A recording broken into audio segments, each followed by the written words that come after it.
going to talk about, for a little bit, I really want to talk about warm market recruiting and how, just a few tips on how to explode that number, get that warm market recruiting really rolling, okay? It's not hard. It's really easy.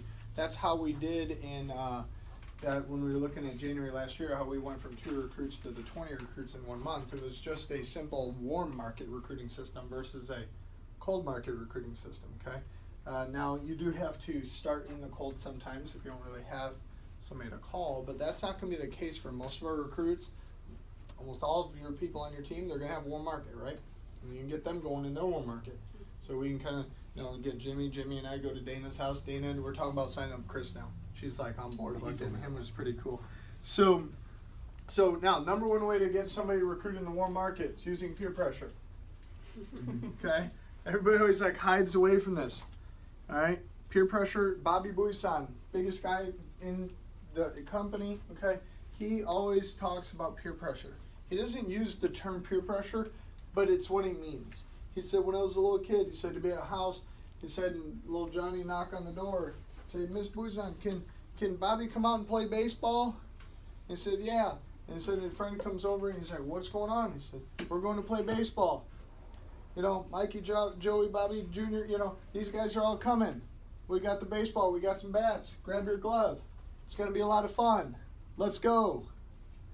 And you just kind of that's peer pressure almost, like when you're a kid, right? You're like, yeah, but I'm playing video games right now. It's like, no, man, it's sunny. It's perfect. It's been raining all week. The field's dry. We're going to go play some baseball. Let's go.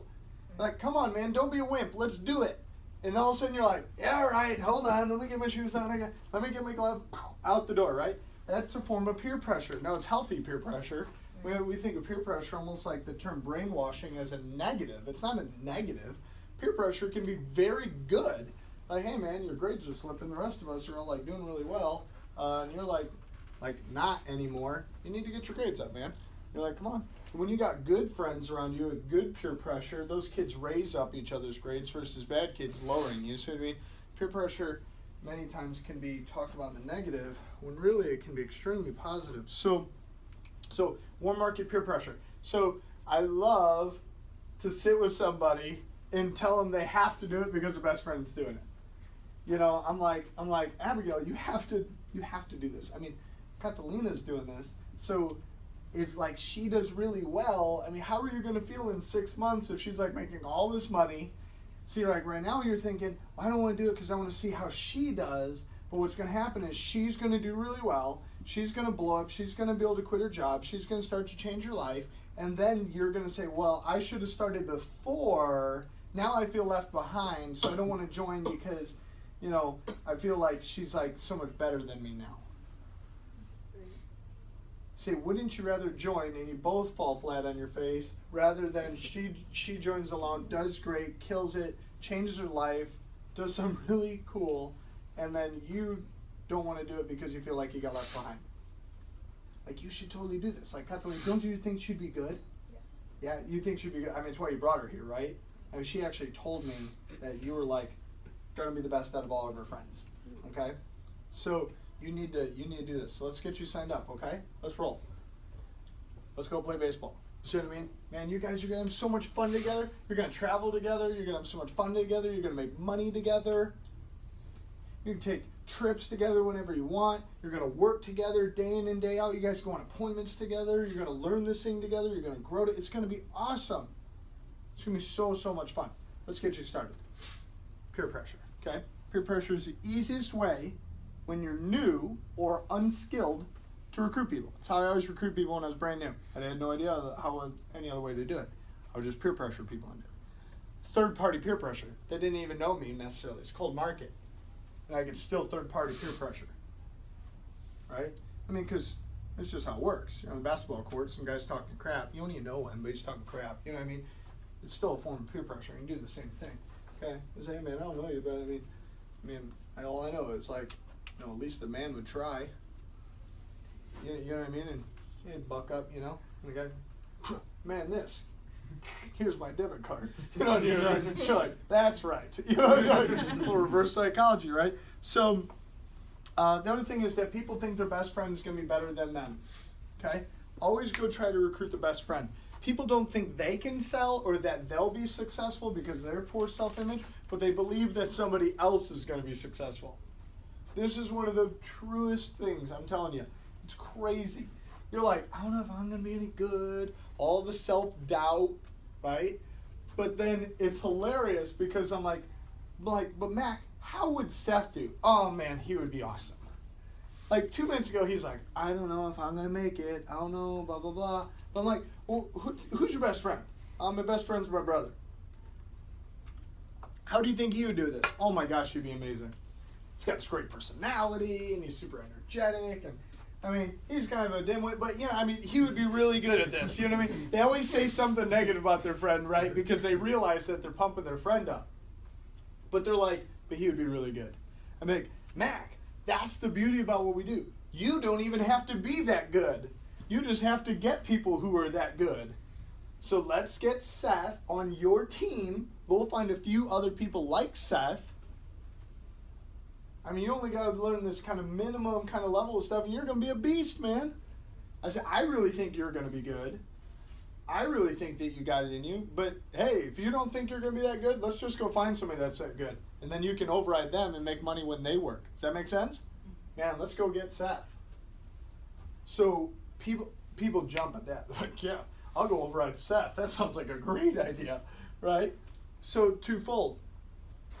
Positivity to this. I'm getting Mac his first recruit, which is going to what? Lock him in. It's going to that lock nut theory. It's going to drive a nut underneath them and like bolt them in, okay? He's got somebody on his team now, which is going to give longevity to him wanting to stick around, okay? Go through the licensing process, etc., okay? So I'm going to lock nut, get him underneath there. Hopefully Seth is going to be good. The way that I'm going to prove to Mac that Seth is actually good is I'm going to immediately get Seth his best friend, lock nut Seth in, go down, you see what I mean, and get Marcus, which I'm going to immediately get Marcus excited by getting his friend Lauren in, and now I've driven that leg 4 deep. Okay? And then Mac really is feeling like him and his brother are going to be able to make it. Okay? And by then, somewhere I'm getting Mac another one, so on and so forth. Okay? So, people love to do things together. Okay? We're like we're community creatures, right? That's why that's why it's such big cities. You know, people love to be community, right? So when you tell your friends and stuff, man, we're gonna build a business, just like when we were kids. I mean, this thing is more like a game than a business. This is gonna be just like when we were kids, but we're gonna be working together and making money instead of, playing games or whatever we were into. You see what I mean? But we're going to work together every day. We'll get to hang out when we want to hang out. We'll get to go to the city and go to concerts and take time off and all that kind of stuff. But then when we're working, we're going to be able to work together in something we're passionate about, unlike our crappy jobs. Let's do this together. It would be awesome. That's back to that peer pressure. Okay? So, I already talked about don't see how your friend does. That's actually kind of an overcoming objection to remember, is to tell people in story format, like I just did to the girl Abigail, about Catalina.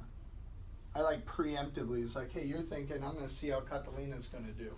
I say that because I know they're thinking it.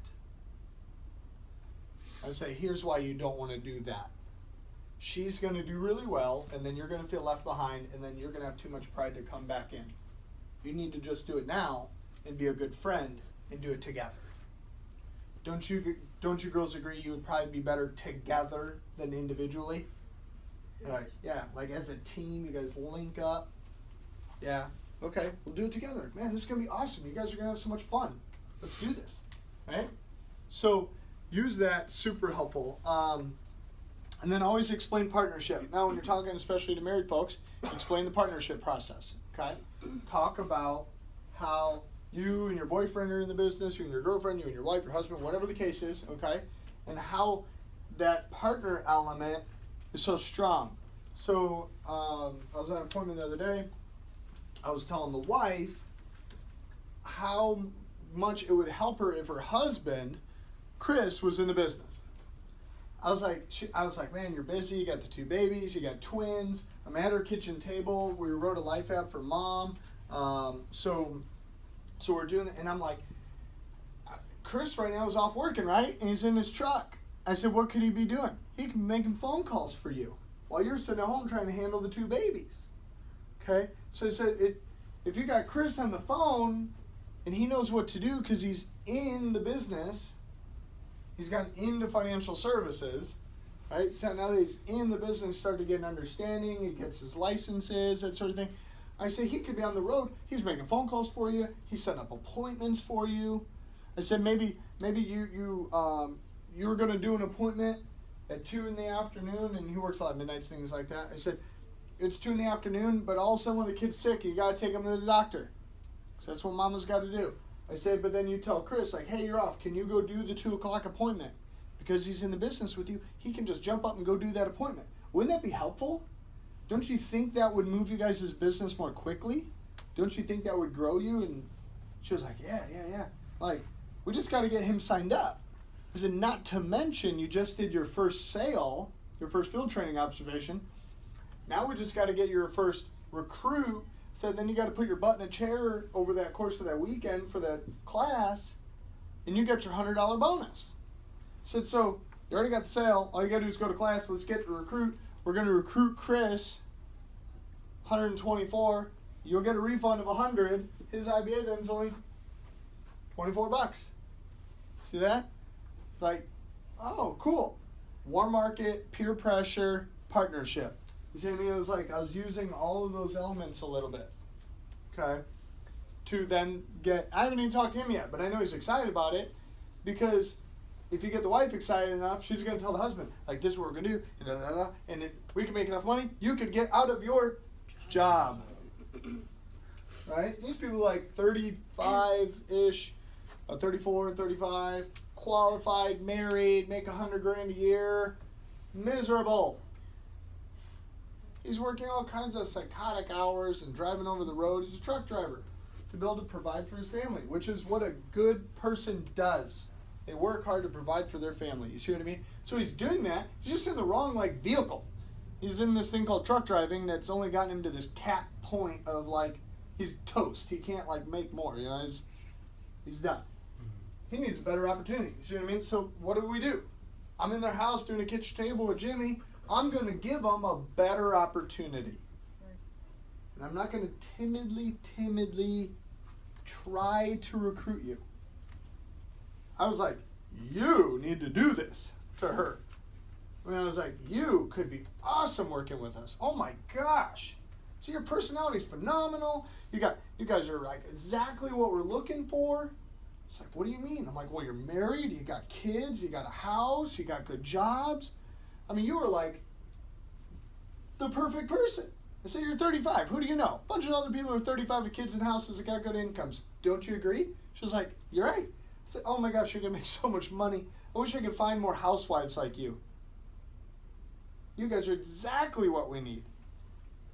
So what we need to do is just fill out this application, go to a class, this is how it works, da-da-da-da. Here's your IBA, tick, tick, tick, tick, tick. Let's roll. So I did their life app. Husband, they had no coverage. We did their life app. They were really excited about that, getting coverage. Wife, especially, because she's like, my husband's a truck driver who makes $100,000 a year, and I have no life insurance. It was $150,000, which is nothing. Is what she had, So I was like, how long is that going to last you? She was like, 1.5 years, and I am toast. Right. So we filled out our life app, and I got to the end, and I said, let's get your application started. And she goes, oh, okay, yeah. And I said, I need, I used your account routing number. I said, I can use that again for the 124. I can use your debit card. Which one of those two works better? She goes, oh, are we doing that now? And I went, yeah, we're doing that now. And I was like, yeah, we're doing this now. And I just kind of shook my head. Yeah, we're doing this now. She was like, oh, I thought I was going to have some time to think about it. I said, I don't need you to think about it. We're going to just do it. Okay? I said, get it with debit card or the routing number. She goes, you're spending all my money today, because I had life insurance and the 124. So you're spending all my money today. I said, you've been spending all your money for a long time. It's time to make some more. I said, we're going to fix that problem. So let's make it happen. See what I mean? Debit card or account number? Debit card. Okay. Fire away. Did that IBA. See what I mean? She's already got her first sale. She's been in the business a week. You know what I mean? And she got 2 twins. Twin boys, they're this big. So that's when they're like intense. You know, like they're like really small. You know? So she's dealing with that. You know what I mean? But like we're going to make them superstars. Right? It'll take a little bit of time, but like, because the twins slows things down at the hair, but we'll make it happen. You know what I mean? They're going to do something big. So recruiting through that form of peer pressure is super helpful. Okay. Last thing I want to cover for this morning is to re-explain and why when you're with newer people, why you need to now they're in the business. So let me preface this. Somebody's in the business. They're like halfway to district or something. They've been here, they've been here a little bit with you, or they are a district, okay? And you want to explain explosive recruiting. Let's say this is predominantly for somebody who seems to be getting it. Does that make sense? They're like, man, this is cool. So if I get a few more friends, they'll get a few more friends, and then we just keep field training people. And what we're going to do is get lots of agents. We'll get some that are more productive than others, and then they're not going to say it in such clean terms, but you see people starting to get it, okay? So here's the fun little game to play, okay? So you draw a little, what did you guys say it was, a pentagram? Pentagon. Pentagram. I don't know what the crap that was all about. So isn't that witchcraft? Yeah, pentagram, yeah, that's weird. So let's say, so the first month in the business, so I get Dana, let's say, and we get her 3 people on her team, okay? So the 1 month, 3 people hired, okay, or recruited in the business, okay? So I got 3 people here, okay? And then now the second month, we're gonna work on those getting their 3, right? So we're gonna move to the second month. So in the second month, what's 3 times 3? 9. But then what happens is the second month, it's my job. So the first month I got these 3. The second month, it's my job to get them their 3 and for me to get another 3. Okay, so I'm going to go over here in second month. I'm going to go get 3. Okay? Now, we're starting to get some stuff going, right? How many recruits do we got? 15. Pretty exciting. Now, third month. What is my job? Get them 3, which is 27. And then it's my job to get another 3. So in the third month, I'm going to try to write upside down, sideways, whatever you want to call that. That is really weird. So in the third month, I got to go get my 3, right? But what also happened here? Yeah, you gotta get their 3. So that one goes to 9. Now, fourth month. Where are we at? Fourth month. I got to get them there 3. Now, around here, what do we got? We're going to have some players starting to come into that team, right? Now, in the fourth month over here, what is this one going to turn to? 27. Okay? And then in the fourth month here, this one goes to 9. Okay? Now in the fourth month here, I got to get my 3. Never can stop that process. Your job is to get 3 directs a month. 3 directs a month, and then your job is to get them their 3. And the next month, continue to get those 3, their 3, and you go get a new 3. You're not going straight down. You're building wide and depth at the same time. You're doing both. You see what I mean?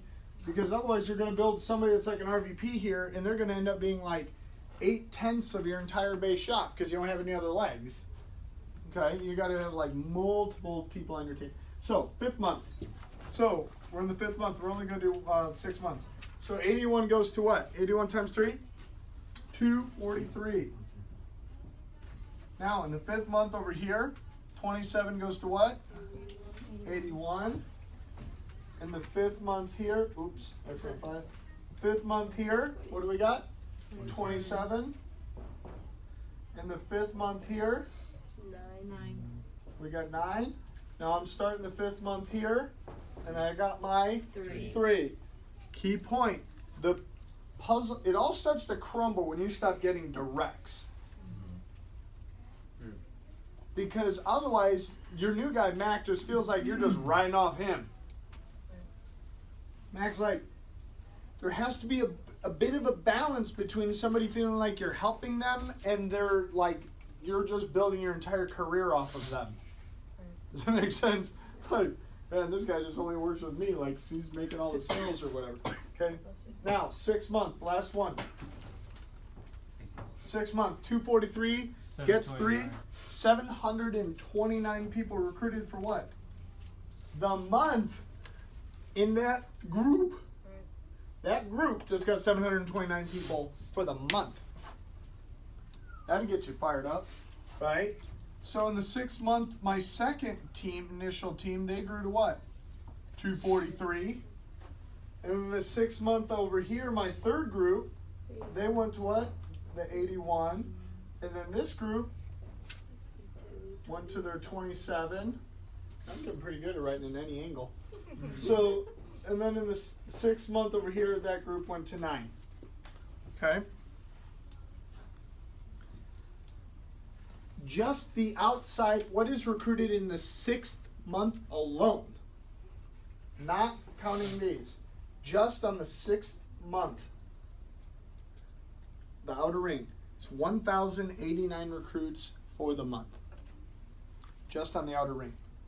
Somebody had added up before. Jimmy, do you remember what that number was? It was like 1,600. 1626. 1,626 people.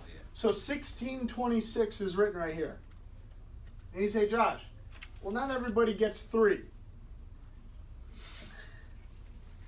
If you end up with like 300, because like you like messed it up really bad, and you ended up with 300 recruits in the next 6 months, would that be an okay 6 months? Okay.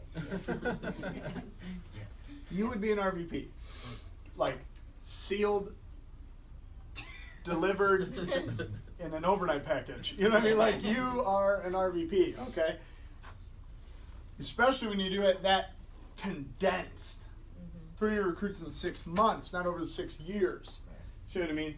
Short period of time, crammed it in, got the job done, and all it was getting 3, basically being responsible for 10, because 3 get 3, that's 12. You see what I mean? If I got my 3 and I get them their 3, that's 12. You got to be that responsible for getting that first kick turned over. Now, I believe you got to drive 4 deep. The greats like Bill Renner talk about you got to drive 4 deep. 1, 2, 3, 4. You got to do to at least the 4th leg, that you're really pushing it. Now you continue, as Art Williams said, you do everything for everyone you can possibly do until you can't do any more. You do everything for everyone until you can't do any more. Pulling your hair out like, oh my gosh. And Art says, right at that moment, somebody pick their head up. Somebody pick their head up and go to RVP. Somebody pick their head up and take over their team. Right when you're about to literally want to drown yourself, you know, somebody will figure it out. Somebody will pop their way to RVP or to management. Does it make sense? And they just kind of like, get out of the way. I got my own team under control. And they're like, and they're churning and burning. See what I mean? So, geometric progression, explosive recruiting, only happens when you recruit in the warm market. It only happens when you can recruit like I was saying there. Because then I've got Abby's easy 3. I can get her 3 quick, super easy, and then I can get these 3, their easy 3, really fast. You see what I mean? So simple. So stay in the warm market. Get them. People should be coming in on favors and friendship. Favors, friendship. That's why they should be coming in. Hey man, I need a favor. You're my friend. Get in here. And then they'll join as a part of that favor, the friendship, and the peer pressure. Half the time they don't even know what they're doing. None of us did. I had no idea what I was signing up for basically when I joined. I mean, all I knew was it sounded better than Gander Mountain. You know what I mean? That was kind of good enough. I figured the rest out once I was here. Okay? So, anyways, hope that helps you guys. So use that today, draw that, get really good at, being able to explain it, okay?